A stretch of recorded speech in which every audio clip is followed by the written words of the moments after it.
오늘은 법정 스님은 과연 깨달음을 어떻게 보았을까? 그 법정 스님의 깨달음에 대한 견해나 입장을 살펴보겠습니다.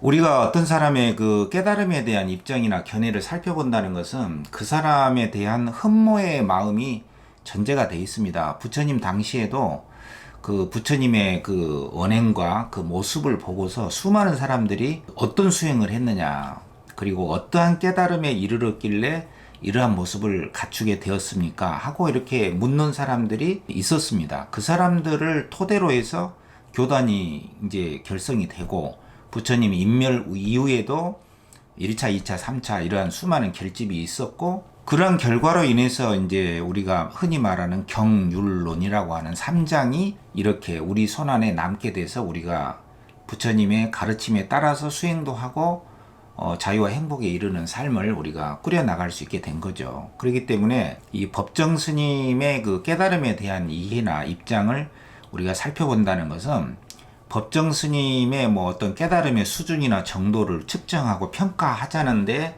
목적이 있는 게 아니고, 당연히 우리가 일상생활에서 수행을 어떻게 해야 하는가, 그리고 법정 스님의 가르침이 어떤 것이었는가를 우리가 살펴봄으로써 오늘을 살아가는 우리에게도 하나의 그 양식이 되고자 한다는데 그 의미가 있다고 볼 수 있겠습니다. 우리 불교라고 하는 그 종교는 사실 지혜와 자비의 종교라고 합니다. 그만큼 이제 그 깨달음, 지혜가 먼저 전제가 되고, 그것의 자연스러운 발로로서 자비가 일어난다, 이렇게 볼 수가 있는데요.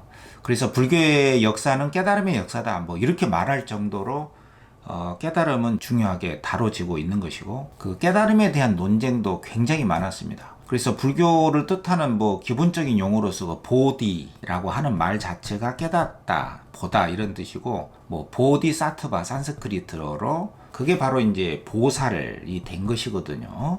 그리고 뭐 최상의 지혜를 갖췄다 하면은 안욕따라 삼약 삼보리 해서 최상의 그 더 이상 없는 위 없는 깨달음이다 해서 무상정등정각 이런 말도 하고 있습니다. 근데 이 깨달음에 얽힌 이 논쟁이라고 하는 것은 너무나도 뭐 심각하게 많이 전개되어 왔고 지금도 전개되고 있기 때문에 이 자리에서 다 정리한다는 것은 거의 불가능한 일이고요.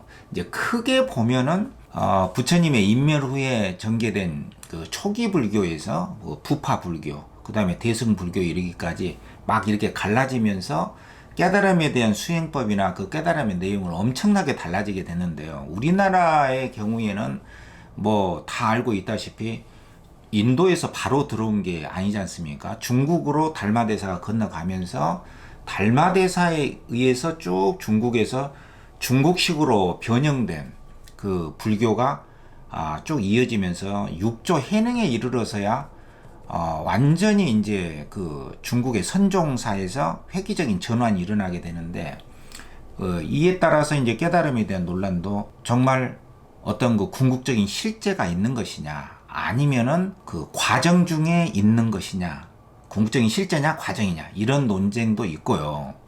그 다음에 육조 해능 이후부터는 깨달음이라는 게 점진적인 수행의 과정을 거쳐서 부처님이 말하는 아라한과에 도달하는 그 도과에 이르는 점진적인 수행의 그 과정을 한마디로 딱 잘라서 너무 번잡하다 해서 육조 해능 이후부터는 우리 중생 자체가 이미 깨달음이 본래 갖춰져 있는 것이다, 닦을 필요가 없는 것이다, 이렇게 언화 변호에 말 끝에 단박 이렇게 깨쳐버릴 수가 있는 그 본래 성불이라든가 도노견성이라든가 이런 것들이 이제 강조가 되면서 깨달음에 대한 논쟁은 이제 완전히 더 격화되고 심각하게 전개가 된 것이죠. 우리나라의 조계종도 육조 해능의 그 조사선, 그 조계산 아래에서 조계종이 이어져 온 것이기 때문에 거기에서 원래 부처님이 가르치지는 않았지만 뭐 간화선이라든가 조사선이라든가 뭐 여러 가지 열애선이라든가 뭐 의리선이라든가 뭐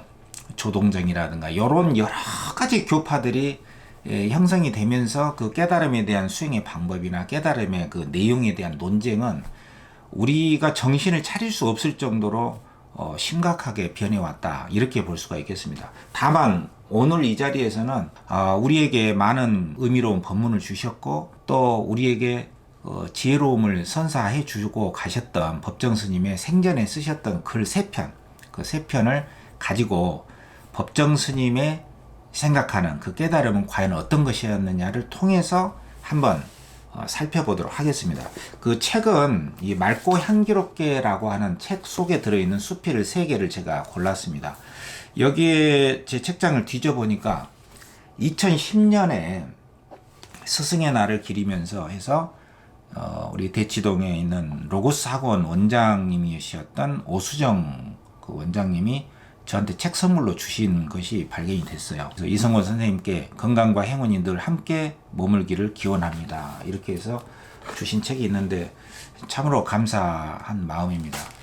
역시 선물 중에 선물은 먹을 거 뭐 돈도 좋지만 이렇게 양식이 되는 책을 한 권 선물해 줌으로써 나중에 그 책이 굴러다니면서 어느 순간 눈에 띄면서 참 마음의 양식이 되고 두고두고 수행도 되고 또 마음에 따뜻한 지혜를 형성하게 되는 계기가 되지 않는가 하는 생각이 듭니다. 다시 한번 원장님께 어디 계신지는 모르겠지만 감사를 드리고요. 법정 스님의 3편의 글을 직접 한번 살펴보도록 하겠습니다. 예, 맑고 향기롭게라는 책, 조화로운 삶이라는 출판사에서 나온 책인데요. 257쪽하고 258쪽까지에 걸쳐져 있는 그대가 곁에 있어도라고 하는 수필이 법정 스님의 깨달음에 대한 견해를 드러낸 글로 주목을 할 수가 있거든요. 그 대목을 원문 그대로 발췌된 대목을 한번 읽어보겠습니다. 우리는 여기저기서 많은 사람들의 가르침을 듣는다. 종교가 무엇이고 깨달음이 어떤 것이며 선의 세계가 어떻다고 외치는 소리가 정기적인 법회마다 시끄럽게 넘친다. 그러나 곰곰이 귀를 기울여 보면 얼마나 메마르고 공허하고 관념적인 소리인지 그 속이 뻔히 들여다 보인다. 스스로 깨달았노라고 자기 선전을 하는 사람 치고 그에게서 깨달음의 행을 본 적이 있는가? 꽃이 꿀을 품고 있으면 소리쳐 부르지 않더라도 벌들은 저절로 찾아간다. 자기 자신을 속이고 남을 속이고 세상을 속이고 부처님과 조사를 속이는 이런 행위를 불교 승단의 계율에서는 대망어, 즉 큰 거짓말이라고 해서 승단 추방의 허물로 여긴다.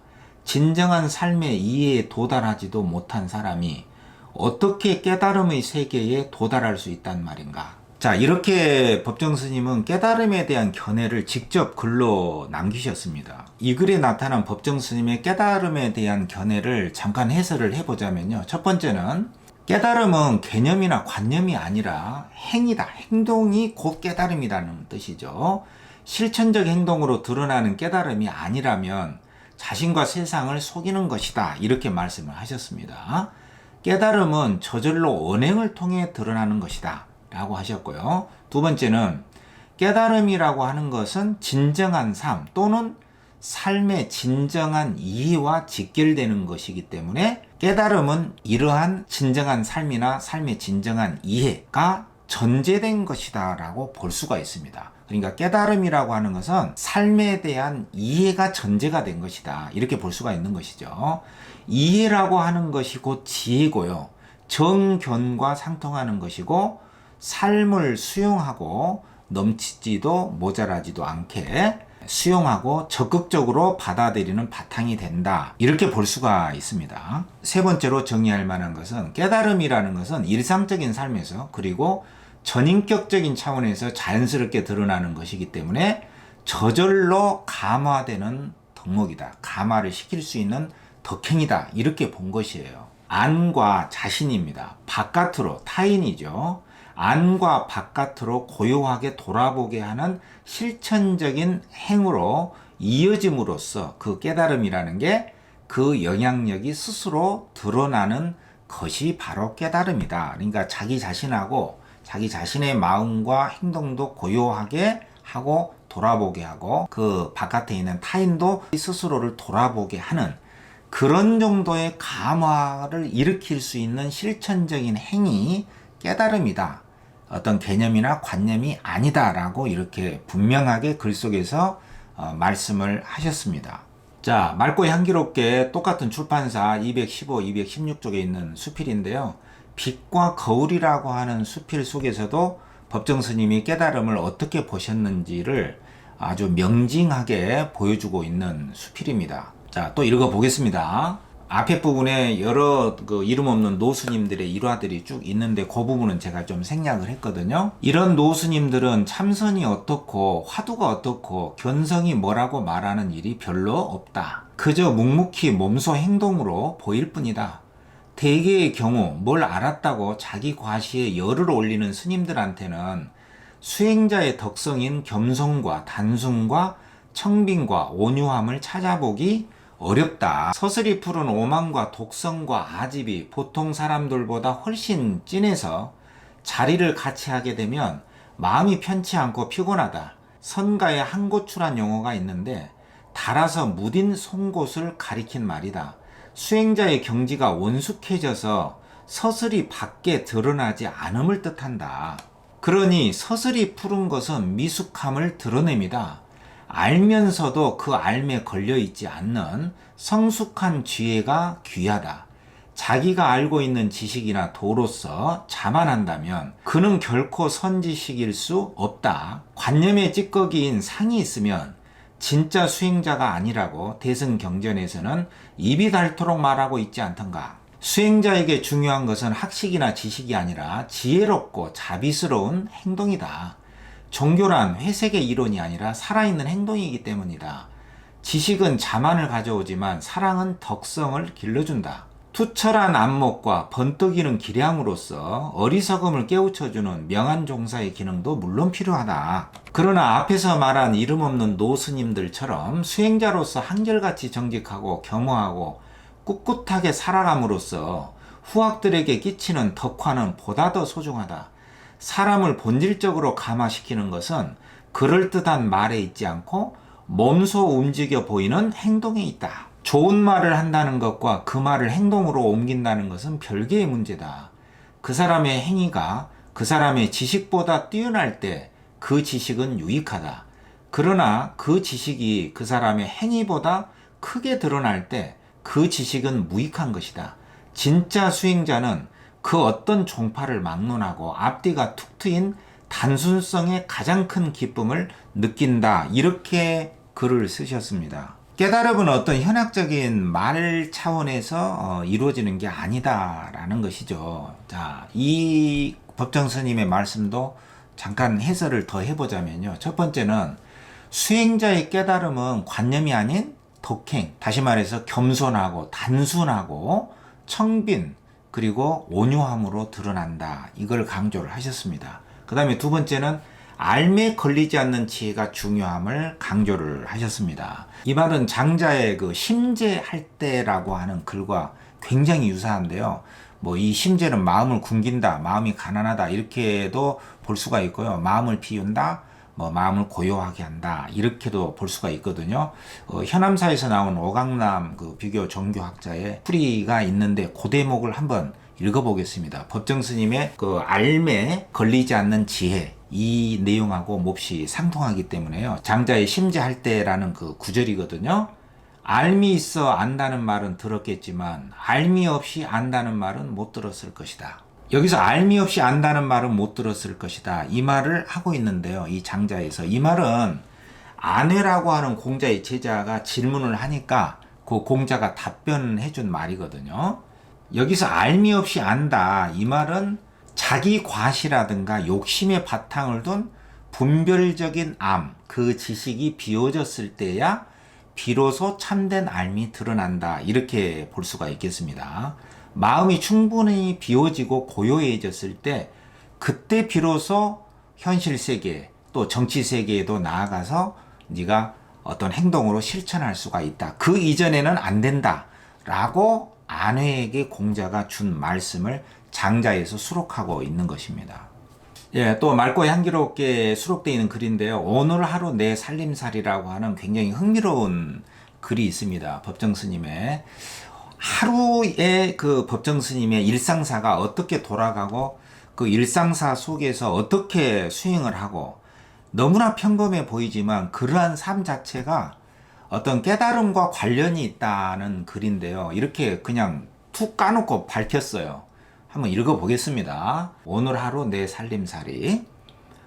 우리가 산다는 것은 무엇인가? 이렇게 물으면 너무나 막연하다. 구체적인 삶의 내용은 보고, 듣고, 먹고, 말하고, 생각하고, 행동합니다. 따라서 무엇을 보고, 무엇을 듣고, 무엇을 먹으며, 어떻게 말하고, 무슨 생각을 하며, 또 어떤 행동을 하느냐가 그 사람의 현 존재다. 자, 그러면 나 자신은 오늘 어떤 삶을 이루고 있는가 한번 되돌아보자. 바깥 날씨가 쌀쌀해서인지 방이 많이 식었다.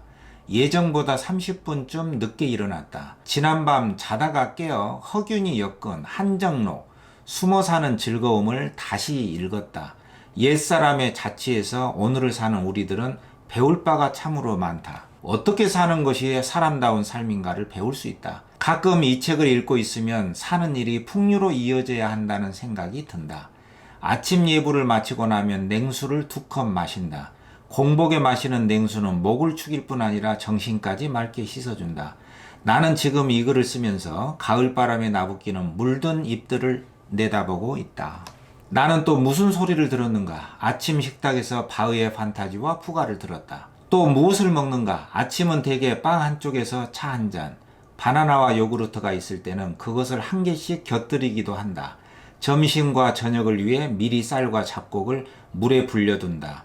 밖에 나갔다가 오두막에 늦게 돌아올 때는 햇반에 간단하고 편리함에 기댄다. 내 경험에 의하면 먹는 것만으로 건강이 유지되는 것은 결코 아니다. 맑은 공기와 맑은 물, 그리고 안팎으로 조화와 균형을 이룬 생활 습관이 전제되어야 한다. 한평생 자신을 위해 수고해주는 소화기를 너무 혹사하지 말고 쉴 수 있는 기회도 주어야 한다. 산에서 사는 사람들은 사람이 아닌 나무나 새, 바위와 곤충 또는 구름이나 바람한테 혼잣말을 할 때가 덜어 있다. 이런 경우는 한 줄기 바람이 나뭇가지를 스치고 지나가듯 무심하다. 이런 무심한 소리에는 그 삶의 향기가 배어 있을 듯 싶다. 그리고 오늘 아침나절 나는 또 어떤 행동을 했는가? 아침 기온이 영상이도 방이 식어 군보를 하루에 한 부엌 지폈고, 집 뒤 나뭇간 사이에 있는 추녀끝, 물바지 홈통에 쌓인 낙엽을 긁어냈다.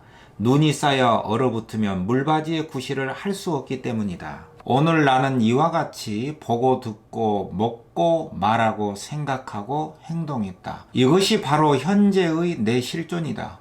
그리고 이런 일들이 나를 형성하고 내 업을 이룬다. 당신은 오늘 무엇을 보고 무슨 소리를 듣고 무엇을 먹었는가? 그리고 무슨 말을 하고 어떤 생각을 했으며 한 일이 무엇인가? 그것이 바로 현재의 당신이다. 그리고 당신이 쌓은 업이다. 이와 같이 순간순간 당신 자신이 당신을 만들어 간다. 명심하라. 어떻게 보면은 산중에서 홀로 살아가는 한 스님의 너무나 평범하다고 밖에 볼 수 없는 하루의 일상사를 그대로 써나간, 노출시킨 글입니다. 이러한 하루의 살림살이를 그대로 보여줌으로써 한 인간이 무엇을 먹고 보고 듣고 생각하고 어떻게 행동했는가를 이렇게 낱낱이 이렇게 보여주는 것은 과연 어떤 의미가 있는가? 다시 간단한 해설을 통해서 한번 살펴보겠습니다. 첫 번째는 법정 스님의 어느 하루의 살림살이를 그대로 볼 수가 있는 글입니다. 이 글을 통해서요, 일상사의 하나하나가 곧 수행이고, 이게 바로 깨달음의 행으로 볼 수가 있다는 것입니다. 두 번째는 보이지 않아도 누군가가 보고 있고 하늘이 지켜본다, 이런 말이 있거든요. 바로 법정 스님이 자신의 어느 하루의 삶을, 그 살림살이를 그대로 이렇게 들추어서 있는 그대로 보여준다는 것은 바로 자신의 삶이 투명하게 드러나게 하라, 이런 메시지로 볼 수가 있습니다. 오늘 하루 무엇을 듣고 말하고 읽고 쓰고 생각하고 행동했는지를 들여다 볼 것, 이것이 다름 아닌 내 자신을 살펴보고 깨어있는 삶으로 볼 수가 있습니다. 그래서 이러한 구체적인 일상의 행을 떠난 깨달음이라든가 평온도 있을 수가 없는 것이다. 결국에는 일상사의 사소한 행 하나하나를 알아차림하고 투명하게 드러나도록 해서 안과 밖이 번뇌에 휩싸임이 없도록 소박하게 하루하루를 살아가는 것, 이것이 다름 아닌 수행이고 깨달음이다. 이렇게 법정 스님은 밝혔습니다. 이런 법정 스님의 글들을 통해서 볼 때요, 이렇게 투명하고도 단순하게 삶을 유지하고 회복하게 하는 바로 그것이 바로 수행이고 참된 깨달음이다. 그리고 자기의 삶 하나하나를 있는 그대로 온전히 내 살림살이를 그대로 드러내 보여도 그렇게 부끄럽지 않은 것, 이것이 바로 수행과 깨달음의 행위다, 이렇게 말씀을 하셨습니다. 이런 말들의 의미를 되새기면서 우리가 오늘 하루도 살아갔으면 어떨까 하는 마음이고요. 다음에 이어서 또 법정 스님이 어떠한 수행을 하셨는지 그 구체적인 내용들을 글 속에서 찾아서 소개를 해 드리겠습니다. 자, 여러분, 새해가 밝았는데요. 새해에도 새 마음으로 하루하루 자유롭고 행복하게 평온하게 지내시기를 기원 드리겠습니다. 다음 영상에서 또 인사드리겠습니다.